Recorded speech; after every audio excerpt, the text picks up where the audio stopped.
And we as Democrats are ready, willing, and able to partner with them to find common ground whenever and wherever possible. Not as Democrats, not as Republicans, as Americans. It's time for Congress to get to work. Good morning and happy Groundhog Day. Today marks day 3 of the 118th Congress. We've taken 6 votes for Speaker, and the results speak for themselves. House Democrats are united behind our leader, Hakeem Jeffries, and in the fight for lower costs, green jobs, and safer communities. House Republicans are in historic turmoil, unable to organize, unable to govern, unable to lead. Years of blindly pursuing power, currying the favor of special interests, and bowing to election deniers has left the GOP in shambles. Kevin McCarthy is now being held hostage to his own ambitions by the dangerous members that he's enabled. Let's look at the extremists who have taken over. Lauren Boebert is whipping votes. MTG is their spokesperson, and Matt Gaetz is negotiating the rules. Some on the other side of the aisle have campaigned to standing up to the crazy in their party. But their deference at this point to MAGA Republicans, their outreach to try and get power for Kevin McCarthy at any expense, is paving the way for the policies that directly assault American families. A national abortion ban, slashing Medicare and Social Security. Tomorrow is the second anniversary of the January 6th insurrection. It is a dark day for our country, but the pinnacle of what has become the Republican Party. Our message to the American people is that House Democrats stand together with you. We will stand together to fight for progress, to put your voice back in the halls of Congress, and for our democracy.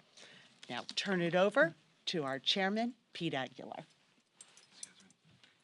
Thanks, Catherine. I'll get a little bit of time in front of a microphone later today, more than likely. So I'll keep this short.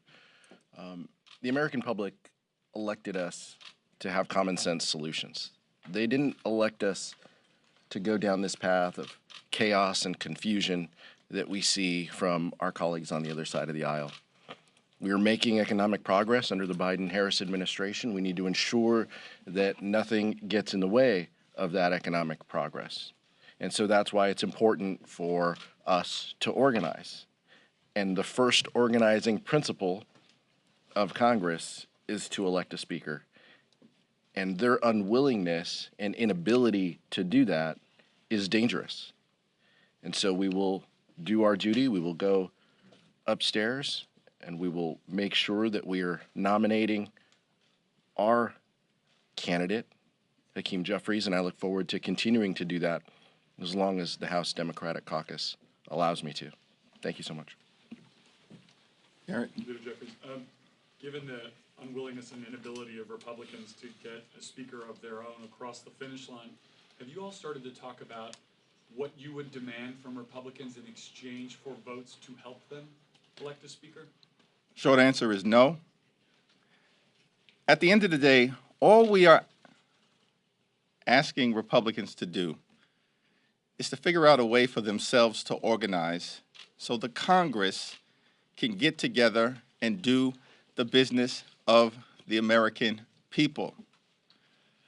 Tip O'Neill got along with Ronald Reagan. Ted Kennedy got along with Orrin Hatch. Joe Biden got along with John McCain. Nancy Pelosi got along with John Boehner. Ruth Bader Ginsburg got along with Antonin Scalia. All we are asking is House Republicans to get along with each other so we can get about the business of the American people. Leader Jeffries, Congressman Smith, indicates there might be some national security concerns with an extended drawing out of this process. Do you all have that concern that there may be some national security vulnerability, you not being sworn in, not getting intel or briefings? Without question, I'll let my two colleagues answer as well. There are national security vulnerabilities. This is a dangerous moment for Americans and for the world. It's one of the reasons why the Congress needs to organize. There are public health vulnerabilities. It's one of the reasons why the Congress needs to organize and Republicans need to get their act together. And of course, there are safety vulnerabilities that we should be working on together, dealing with the gun violence epidemic that exists here in the United States of America, building upon the progress of the first gun safety bill that we passed in 30 years in the last Congress. So these are real challenges that the American people are confronting, that are being held hostage as a result of unfortunate Republican dysfunction. Catherine. It is not only our national security concerns when we cannot organize our committees, when we are not getting the intelligence briefings that we should be able to get. I mean, it is just a matter of luck at this point that there is not something we miss because of this profound dysfunction in the Republican Party. And we have to look at this for the outrage and the danger that it is. This is more than some internal squabbling over who in the GOP conference likes or doesn't like Kevin McCarthy. This is about your responsibility to organize government. It is fundamental to who we are as members of Congress. And not only at these high levels of national security, we cannot organize our district offices, get our new members doing that critical work of our constituent services, helping serve the people who sent us here on their behalf. Kevin McCarthy's ego and his pursuit of this speakership at all costs is drowning out the voices and the needs of the American people. They say they came here to help fight inflation. They cannot stop fighting among themselves to move us forward. So we are here in a dangerous position. And this is far more than their own rancor within their country. They are imperiling our country as they continue their pursuit for this speakership, putting the American people and our democracy in their rearview mirror. Scott, I said at the top that this was dangerous what they're doing. On one of the morning shows, one of the individuals opposed to Kevin McCarthy said it's just a day or two. You know, there's nothing to see here. Yet other Republicans are saying what we're saying, that this is dangerous, that they can't organize. It is. The Democratic caucus has selected Hakeem to sit at the table of the Gang of Eight and to represent America's interests when it comes to national security. The fact that we can't do that, the fact that members can't get briefings, take an oath, help their constituents, it's dangerous. It'll continue to be dangerous as long as they continue this chaos and confusion. Thank you. I want to follow up on Gary's question. So yesterday, several of the Republican holdouts were saying that they would go as long as this takes. Is there any timeline that you think Democrats should step in at all, or are you willing to let this go on as well for, I don't know, weeks or however long they want to go? We're ready, willing, and able to get to work on behalf of the American people. I think that's the sentiment of House Democrats. We'll have a conference convened by Pete Aguilar at 11 o'clock, and we'll discuss the way forward. But I expect that we are going to remain unified, resilient, and strong on behalf of the American people. What's the message going to be to the caucus this morning in terms of, are you telling them to prepare for weekend, that you don't want them to be absent because that would lower the threshold for Kevin McCarthy? Are you going to whip to make sure that people are not going home, that they'll be here to fill those seats? Well, whip questions are probably appropriately directed at the whip, and I'll let Catherine answer that. She's done a tremendous job to date, as we all expected that she would do, in keeping us together and strong and present and focused. But This is an open caucus discussion. It's a family discussion. And so we look forward to hearing from all of the members in terms of what needs to happen as we move forward and navigate our way through this unprecedented time. First time in 100 years that there is no Congress because of ambition or power grabs, dysfunction. And this is not a partisan criticism, understand this.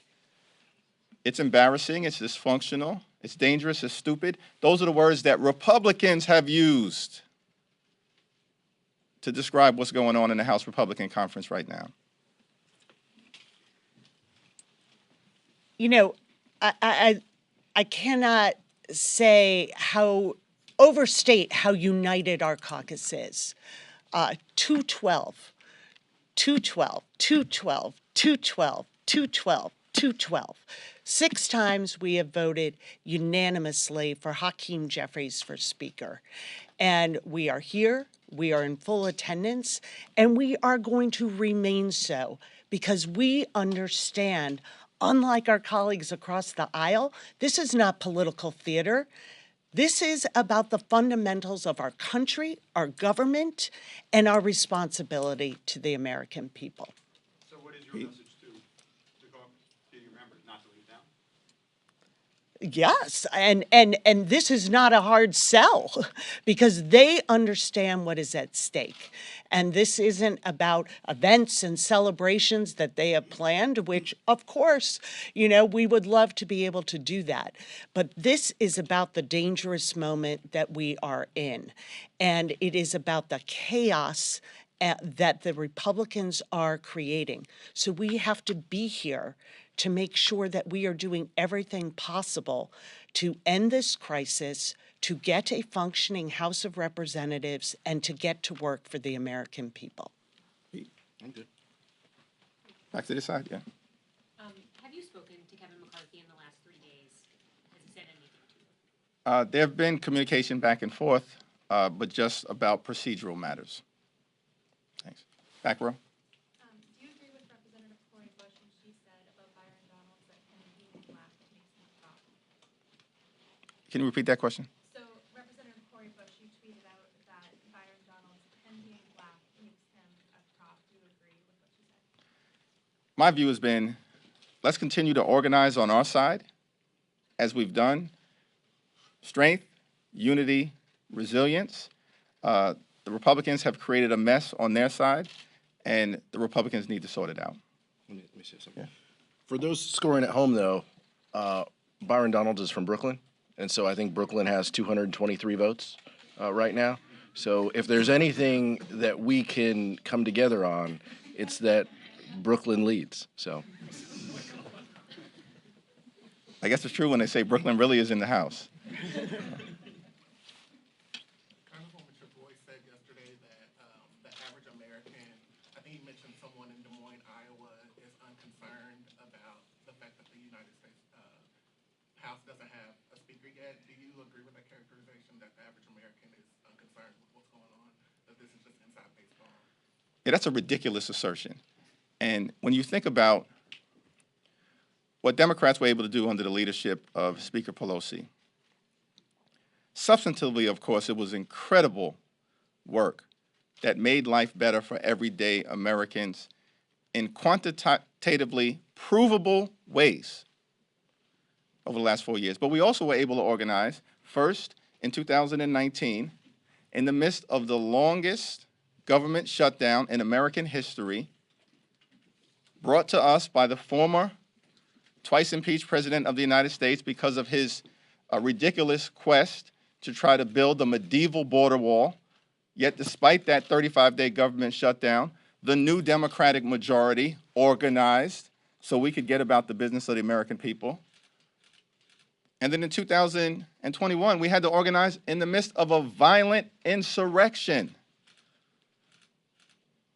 But our flag was still there. So we got about the business of the American people, notwithstanding a historic attack on the Capitol. And all we are asking Republicans to do is get it together amongst yourselves. so we can make life better for people in Iowa, in the heartland, in urban America, in rural America, in suburban America, and in small town America and Appalachia as well. Yes, the American people do care. We don't want to do nothing Congress, but it appears that that is what some Republicans want to bring to the American people. Thank you. Congressman Jeffries, what are your thoughts on Cheryl Johnson's performance as she serves as the House Chair? I think Cheryl Johnson, one who's a historic figure in her own right, is doing a very good job under difficult circumstances. Second row. Looking ahead to the future with, a lot of future fights on the horizon, like the debt ceiling, government funding, I mean, the inability of Republicans to organize themselves, what does that say for the ability of this body to be able to govern? Yeah, thank you for asking that question. And I want Catherine and Pete to weigh into longstanding appropriators. But there's important work to be done in this Congress. We have to make sure we do not default on our debt for the first time in American history. And we need to get working on that because we're going to hit the debt ceiling in a few months.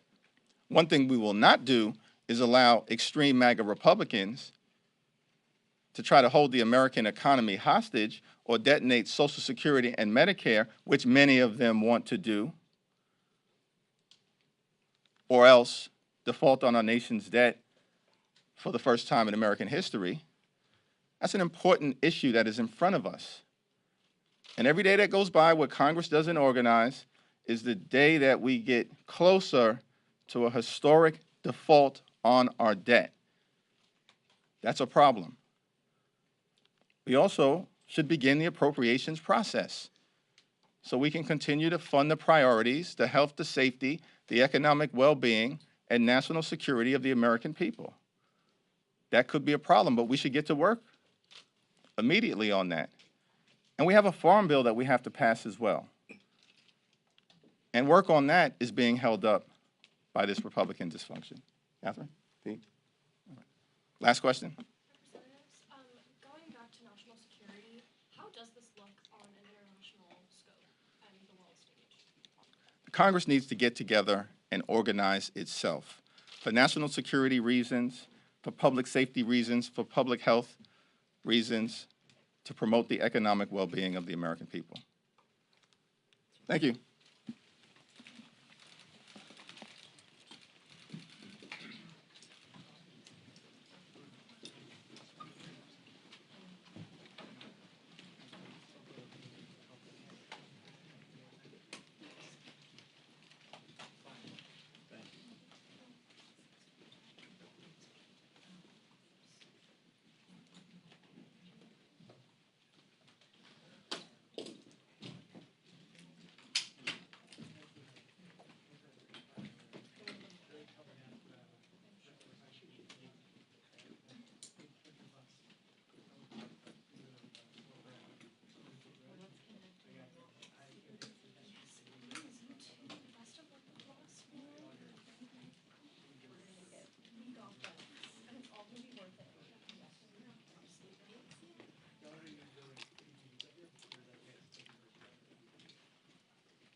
What's that?